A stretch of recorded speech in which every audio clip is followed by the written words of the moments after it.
Hey, what's going on? I have another Black Business Month interview for you. And this is with none other than Miss Sheryol Threewit. How you doing? I'm doing good. Happy to be here. Thank you, Miss Sheryol. Sheryol, right? Yes, it's Sometimes Sheryol. Black folks say Sheryol.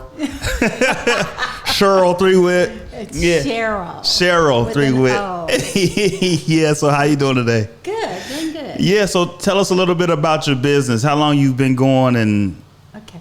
My business is located in downtown, in the heart of downtown Decatur. Yes, what's the address? 225 North Main. Okay. Right off of Prairie. Okay. Just before you get to Prairie. I've been in downtown for 11 years. Wow. Yeah, I received an award from the Decatur Chamber for 10 years in service last year. Okay. And I'm really proud of that. And I'm happy to be downtown. I was one of the first Black businesses downtown for years. Yeah. It was, and I really was disappointed because it took so long for other businesses, Black-owned businesses, to come down there. Uh-huh. But they are there. Yeah. And I'm really happy about that and happy to support them. My business has evolved. I started out at first, my first year, just gifts. Okay. A little trinkets and Christmas stuff and things that people would buy to give to other people, and maybe some home furnishings and things like that. And within a year, I realized that where I was located on Prairie Street, 151 North Prairie, I think it was East Prairie, that I couldn't make any money because my location was too small. And I was just kind of shoved in between two big businesses. Okay. And so opening came up around the corner, and I talked to some other business owners in the area, and they encouraged me to move into that space. Yeah. And at the time, there were 2 vacant spaces there. So Earth and Pottery moved there, and I moved in the other space. And within a year, Earth and Pottery moved to Springfield. Oh, wow. But yeah, and so it left a vacant space there. And in some ways it hurt, but I kept plugging along. Yeah. I started carrying, went to California because all my merchandise comes from California via probably all over the world. But I started carrying purses, and I started carrying jewelry and things that would attract people at Christmas time. And then I figured out, I knew there were seasons that you make money during certain seasons, and the other like 8 months out of the year, you just kind of plug along. Yeah. And I learned that early on. And so I know the money that I made from September to December, I had to put some back for January and February when it was cold and when people weren't shopping. So I learned that early on.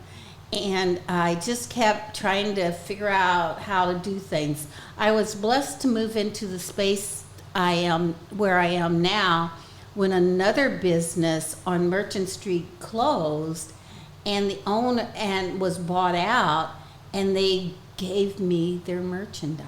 Oh, wow. Yeah, I've been pretty blessed. They gave me like these beautiful pictures and all kinds of jewelry, and so I really, when I moved into my space, I didn't have enough to fill it up. They gave me all kinds of stuff, and then the owners of my I rent. I don't own the building. Okay. The owners gave me like furniture.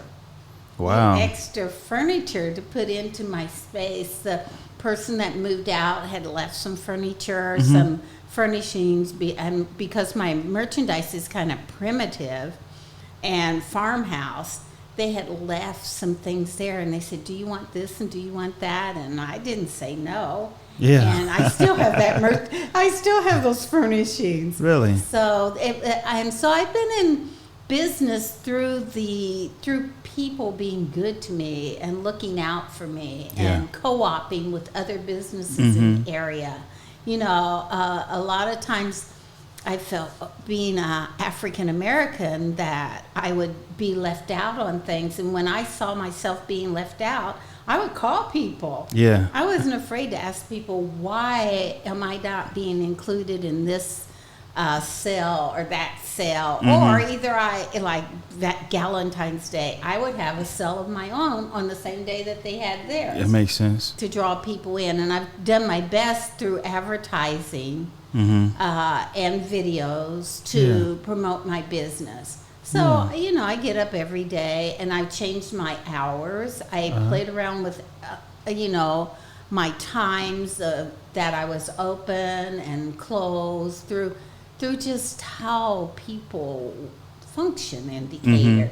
And Decatur's kind of shrinking a little bit. I keep wondering why, I'm not a lot busier. But I have to realize that Decatur is a small town. It definitely is a shrinking population. Where are you from? Are you from Decatur? I was born and raised in Decatur. Okay.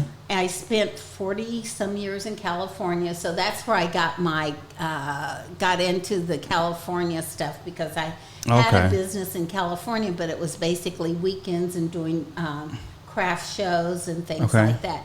And when I lived in California, I made a lot of my merchandise. Oh, really? But the merchandise I made wasn't transferable here. Oh, okay. We deal with numbers, so it's a different population here. Oh, yeah, definitely. Yeah, so I used to take Raggedy Ann dolls, Okay. and I would mix the paint and I'd make them black. Oh. So I had African American rag dolls, and then I would paint them, and then I would shellac them. So they were like leather, so they're very vintage looking. And because California is just different kind of populations and different ways of thinking about things, my product was attractive to everybody. Oh, okay. They would buy my dolls, and they'd buy them in sets. I'd have dolls that were 36 inches. Really? And they would buy them in set. I would paint their whole entire body, their face. I'd paint their face back on, because I'd paint over their face. So then I'd have to paint their face back on. So you're an artist?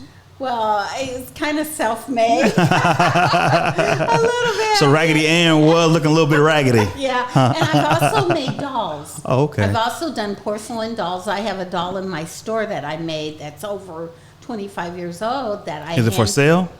Well, yeah, but she's Okay. kind of pricey, and I I get bet. a lot of compliments. I've had people ask about her. Mm-hmm. I have a couple of other ones at home that are porcelain that I made. Okay. I hand painted the eyes, and you paint their lips on, and a doll that has hand painted eyes is more expensive than a doll that you just plop the eyes in. Really? Yeah. I never knew that. Yeah, so there's value to them, and handmade porcelain doll is very expensive. So what would you say you've been downtown Decatur for 10 years plus. What has been the secret, if you will? Not even a secret. What's the method to your longevity to be down there for 10 years? Not giving up. I know that's right. Being a small business owner and being persistent. Yes. And just pulling back and looking at what I'm doing and trying to look at what I'm spending, what I'm purchasing on, asking my customers what they want, not just putting in my store what I like. So since I'm downtown, and I have to say, unfortunately, there are more white people that come downtown than people of color, then I have to gear a lot of my merchandise towards them, but I'm colorful. Yeah. That's people have told me the reason they come to me is because they want something a little edgy. Yeah. So instead of just the plain old black and white and brown, I put some red in, some bright blues, some yellows. And so they come because they want something different.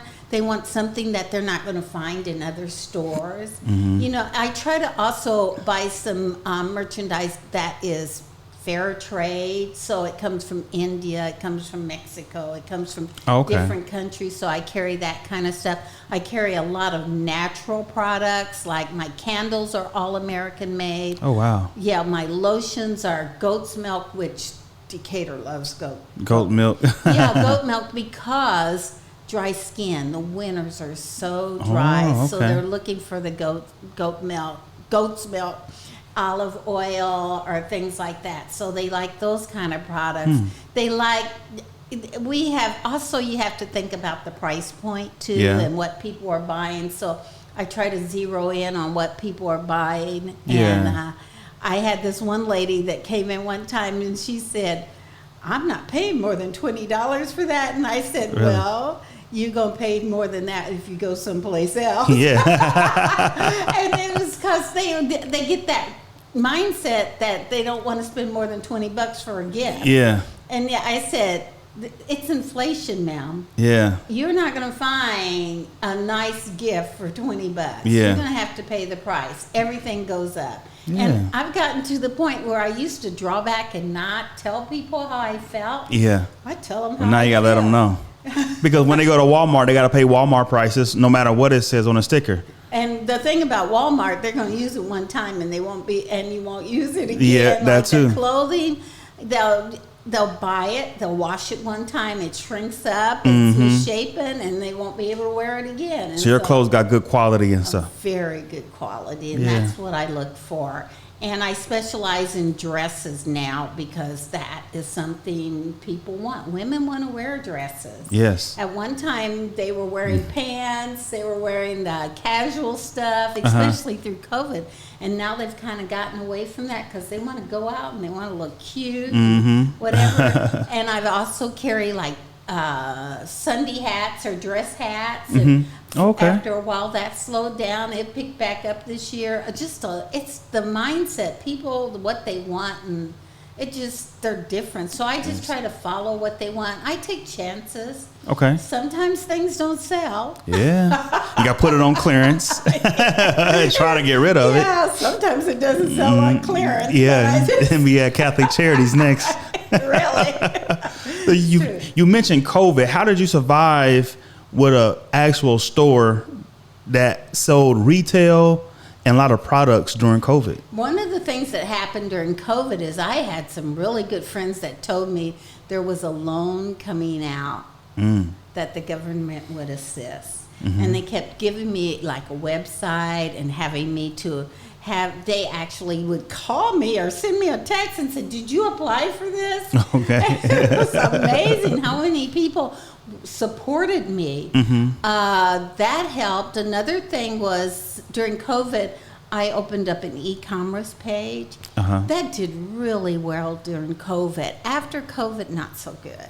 Yeah. Because people really, when it comes to clothing, women really like to try on. Want to try it on, even men. Yeah, yeah. And you think a lot of people, some people come in and boast like, "I'll just buy it and send it back." And I just look at them and say, "I don't have the time." Yeah. I do not have the time to buy and send back and run. I said, "You're still going to have to drive it somewhere to take it back." Of course. You're still going into a store. You might as well shop inside a store. Might as well shop. I was fortunate that I tried to get a bank loan and I didn't get one. They always seemed to be gone. And I was a small business, so I was part of that, like discrimination, being female, black owned, and being a small business that did not get the first COVID money that came out. Then they had a second round, and the government was like, "Wait a minute, these people aren't being serviced." People started to scream. Well, I immediately got that loan. Wow. Then I got a second loan. Oh, wow.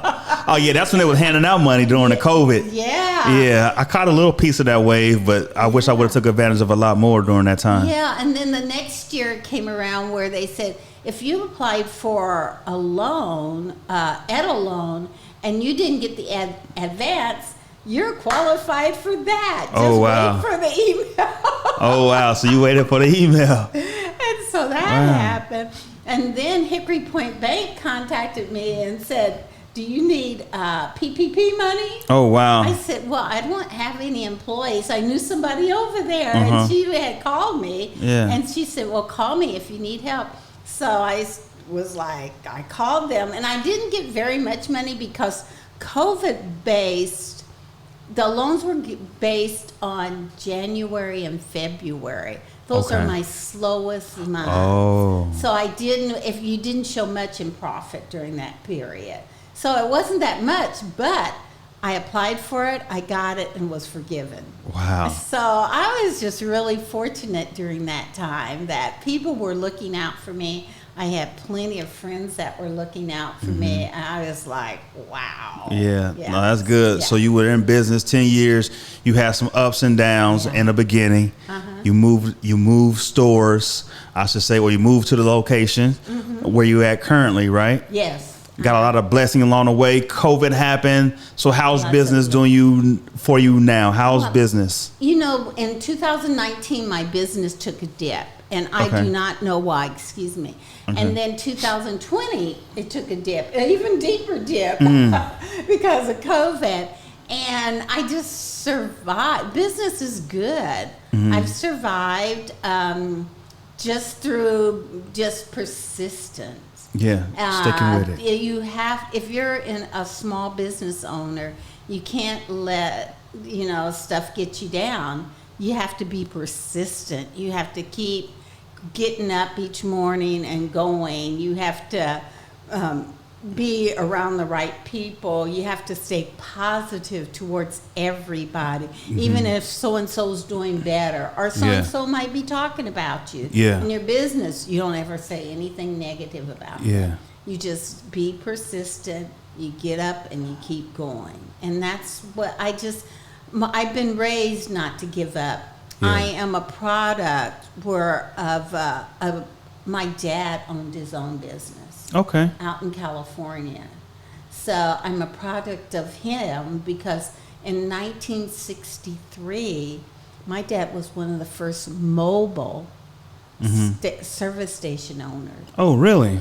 He owned a Union 76 at the same time he owned a mobile, and they were across the street from each other. Oh, wow. There's times when he owned 2 mobile service stations. Oh, wow. And it's kind of hard to do that and manage all of those, and they're in separate locations if you don't have reliable staff. But he did very well. People love my dad. They still talk about him when I go there. Really? So Wow. He That's was good. a hardworking man, and he had a hard time in Decatur because he needed to have his own business. There's a certain type of person that owns their own business. If you can't work for anybody else, you better own your own business. Right. Or you better figure out how to run whatever department you're working in. That's right. That's the truth. And some people can't work for anybody else, but they haven't figured out that they need to go out and do their own thing. Right. So what advice would you give for the person that's probably trying to figure out their way if they want to be an entrepreneur or stick with a traditional job? What advice would you give? I would say a lot of people will open up a business on the side. I had a business on the side for years, and my dream was to have a storefront. I got tired of doing craft shows. I will not do a craft show because I own a storefront and I pay rent there. Yeah. So I says, I'm not going to go out and pay rent somewhere else. I'll just use that money to advertise with. But if you want to own your own business, it's good to get your feet wet and figure out what you want to do, because what you first start out doing might not be what you end up doing. And get your feet wet and contact people and get the support behind you. You can't always rely on people, but you got to get somebody behind you. You might not be able to rely on your family, which a lot of times that happens. Yeah. But you have friends, and you've got neighbors, and you got your customers all behind you. So if you build a good brand, which means if you're a person that's honest, you're not trying to trick people, you've got a good reputation, your business will start to flourish. And it's through determination. You have to be determined to make that business work. no matter what, rain, sleet, or snow. Mm-hmm. My hours, I have certain hours that I'm there, and I don't deviate from those hours. If I say I'm going to be open from 11 to 5 daily, I'm there. You have to be there. Yeah, you can't say, well, almost, or around. Yeah. You have to be there. Or people Yeah. I've seen people get upset when they go and they go to a business and they're not open. There was a business down the street from me, and they shut their doors because their kids were going to starting school, and they didn't let customers know. People had, made reservations. They had Yes. checked the Facebook page, and slowly that business died. Oh, wow. The business killed itself. Yeah, you It got to wasn't- communicate. Yeah, and so you have to be reliable Yeah. when you open a storefront. It's a lot of responsibility, that's for sure, and taking on a whole lot, and you have to learn how to balance, I guess, your personal life, your business, and actually manage your business. How many employees do you have? Well, I have 2 employees. Okay. Yeah, and so I'm a small business, and if I have to put out a large payroll, then there's no income. My money goes to my employees, so I participate a lot in my business. Yeah. And you need to be in your business. You can't open a business and say, I opened a business and I had so-and-so working here. No, you need to be there seeing what so-and-so's doing. Exactly. Making sure so-and-so isn't running off your customers. Yep. Making sure they aren't just sitting behind the counters. Mm-hmm. Because if you have an employee that does that, all you have to do is ask your customers, and your customers will tell. They'll tell you everything. Well, he did this and she did that or whatnot. Yeah, that's good. So it's been good talking to you. Before you get up out of here, let people know where they can find you and how, if they wanted to buy some products, some gifts, where can they go? Yes, I am open from 11 to 5 weekdays and 10 to 3 on Saturdays. And Saturdays is actually my busiest day. Really? But downtown kind of shuts down at 2, 3 o'clock. So after 3 o'clock, except for during the holiday season, we're all gone. But it's All Things Beautiful at 225 North Main Street, Decatur, Illinois. My phone number at the store is 217-330-8141, and I do answer the phone if you call. Yeah.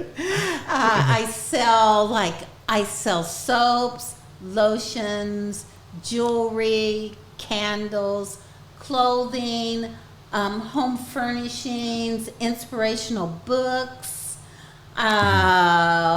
inspirational sayings on the wall, some positive, some negative, some very smart, And I'm here to help. I sell seasonal merchandise, like we're going into the fall, and I have these wonderful glass pumpkins. They sell like crazy, but I do sell a few men's things. Okay. If a man comes in, but most men love to come in, and they spend a lot of money on their wives in my store. And you have a lot of nice things. Yeah, I'm really surprised when they come in, and usually the women don't bring them back, and I try to suggest what size. I talk to them.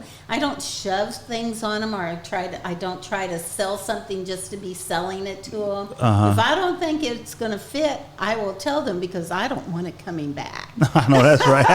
If I don't think they're going to like it, I'll tell them, because I don't want it coming back. Yeah. Well, thank you, Sheryol, for coming out here today and letting people know about your business. Thanks for having me. Thank you for watching, and stay tuned for another interview that we'll have for Black Business Month. Yeah.